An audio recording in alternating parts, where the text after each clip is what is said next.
একটু আলোকপাত করব যে এই নতুন সরকার তারা এই ফ্যামিলি কার্ড কর্মসূচি চালু করার উদ্যোগ নিয়েছে। ইনফ্যাক্ট আজকে থেকেই এটা শুরু হচ্ছে এবং উপকার 40,000 পরিবার শুরুর দিকে মাসিক 2,500 টাকা করে পাবে এবং পরিকল্পনা অনুযায়ী প্রতি মাসে 10,000 নতুন পরিবার যুক্ত হবে।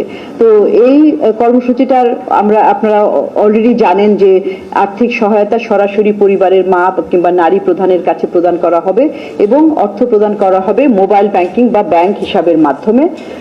এটা অবশ্যই একদিকে মানুষের একটা আর্থিক সক্ষমতা দিবে এবং একটা সহায়তা হিসাবে কাজ করবে, বিশেষ করে এখন বর্তমানে উচ্চ মূল্যের স্ফীতির প্রেক্ষিতে, এবং তাছাড়া এটা নারীর ক্ষমতায়নেও সহায়ক হবে।